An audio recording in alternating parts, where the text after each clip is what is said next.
voudrais parler un petit peu de la formule du PWW que j'utilise pour les différents impromptus que je mets en ligne quasiment quotidiennement.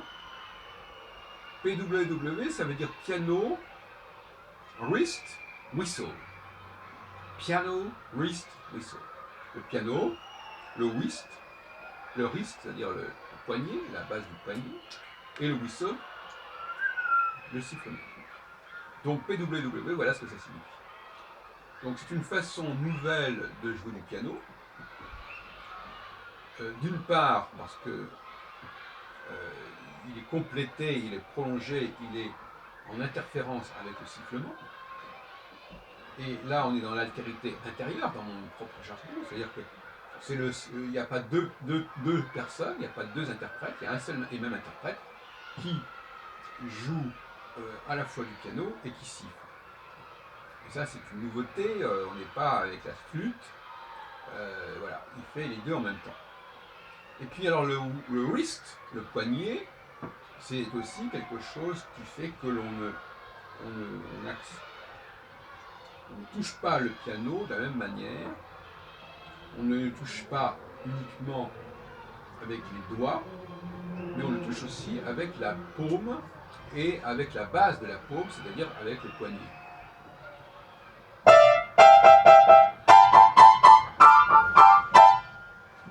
Et à la limite, quelqu'un qui pourrait éventuellement avoir eu, enfin tout ça en plaisantant, mais quelqu'un qui aurait eu des problèmes de doigts pourrait continuer à jouer du piano de cette façon. Et oui, parce qu'on n'a pas besoin à la limite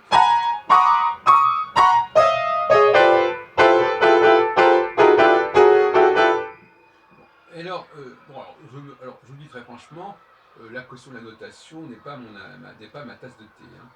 Je ne sais pas comment on pourrait noter sur une partition cette façon de jouer. Ça m'est assez égal, à vrai dire.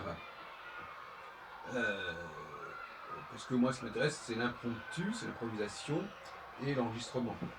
Donc, bon. Cela dit, moi, personnellement, je préfère des gens qui reprennent ma formule à leur compte, c'est-à-dire qui jouent à ma façon, mais qui ne cherchent pas à reproduire ma musique. Ma musique, il y a ma musique et il y a le style que j'ai développé. Donc j'ai développé un certain style que je mets en pratique, mais on peut très bien garder ce même style et lui donner une autre pratique. Donc moi je veux que les pianistes du XXIe siècle soient des gens qui composent dans un certain style, peut-être, mais qui composent et qui improvisent. La musique a besoin d'improvisation. On ne peut pas continuer à jouer des œuvres d'il y a 2 ou 3 siècles. C'est un scandale. C'est un scandale, c'est inacceptable. Nous sommes aujourd'hui, nous sommes les héritiers du passé, certes, donc nous les portons en nous. Ce passé, nous le portons en nous et nous le transmettons. On pourrait parler d'une transmission orale. Qu'est-ce que c'est que la transmission orale? La transmission orale, c'est pas simplement la perpétuation du passé, c'est son intégration, c'est sa transformation, sa transmutation, mais transmutation qui reste marquée par le passé. On trouve ça dans le débat physique avec la place. Est-ce que les choses se perdent ou ne se perdent pas? Est-ce que les informations se perdent ou ne se perdent pas? Je crois que Hawking aussi a parlé de cette question. Les trous noirs, etc. Moi, je pense que, en tant qu'historien, je pense que rien ne se perd. C'est-à-dire que ce qui nous parvient est l'expression de ce qui a précédé.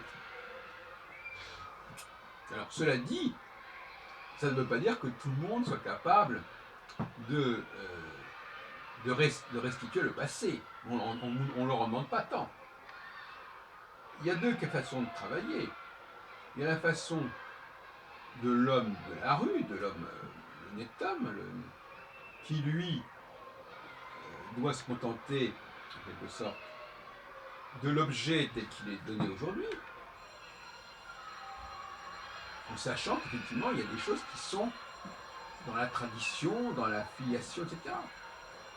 Maintenant qu'il y a des historiens comme moi qui veuillent revenir vers les sources, remonter en amont, ça c'est une spécialisation. On n'a pas dit qu'il ne fallait pas aller écouter Beethoven ou Brahms ou Bach ou Rameau. Mais c'est réservé, ça doit être réservé aux chercheurs, à ceux qui font des hypothèses. Dans certains cas, ça peut intéresser le grand public. Si le chercheur découvre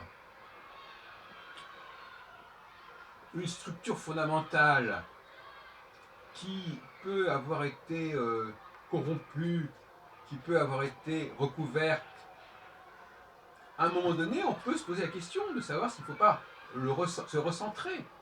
Ça, je suis d'accord là-dessus. C'est ce que j'ai fait en astrologie d'ailleurs.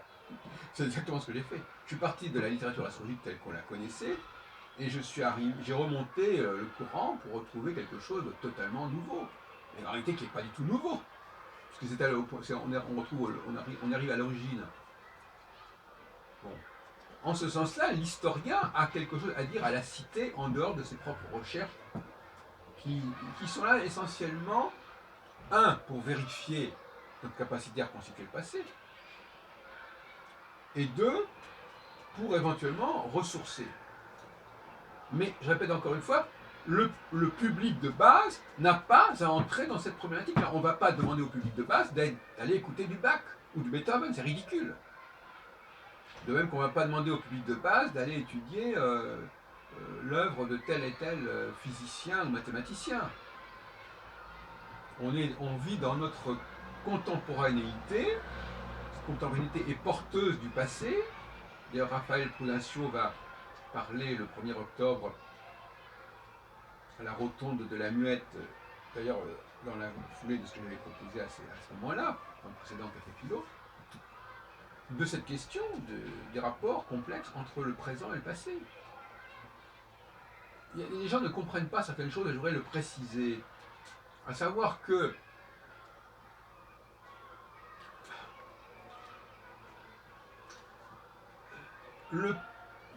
c'est même presque difficile à expliquer parce qu'apparemment il n'y a même pas vraiment le langage pour le dire, si ce n'est en tombant dans des erreurs et des ambiguïtés.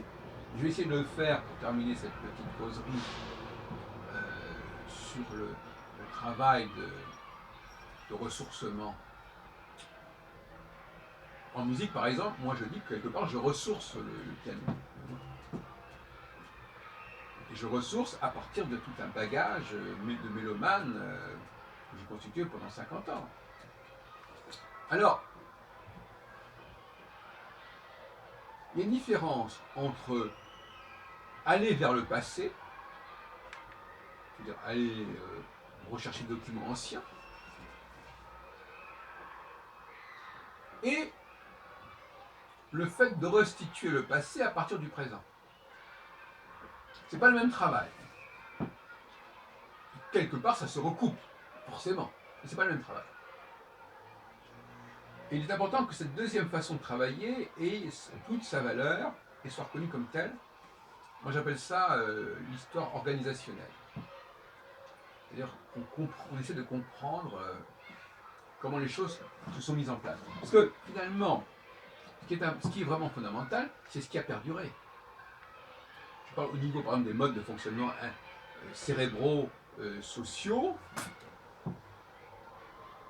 Si déjà nous avons ça en nous aujourd'hui, c'est que ça existe depuis longtemps en nous. Donc nous sommes nous-mêmes porteurs d'un passé qui peut être beaucoup plus ancien que ce qu'il en reste d'époque. Donc en quelque sorte, le présent, avec toute sa complexité, nous parle beaucoup plus du passé que les fossiles que nous pouvons retrouver, qui dateraient de quelques milliers ou centaines, ou peu importe. C'est ça le paradoxe. Le paradoxe, il est là. Le présent nous parle plus du passé que le passé lui-même, qui n'est jamais que la carte, pour parler comme Korzybski, que la carte et non pas le territoire. Au fond, si vous voulez, le présent nous parle beaucoup plus du territoire que c'est une carte qui est riche de son territoire, alors que le passé, ce sont des bribes, ce sont des fragments, et c'est une carte qui est extrêmement pauvre, et à partir de laquelle le territoire que l'on peut reconstituer et restituer serait extrêmement insuffisant. Voilà un débat d'épistémologie de l'histoire que je voulais vous signaler.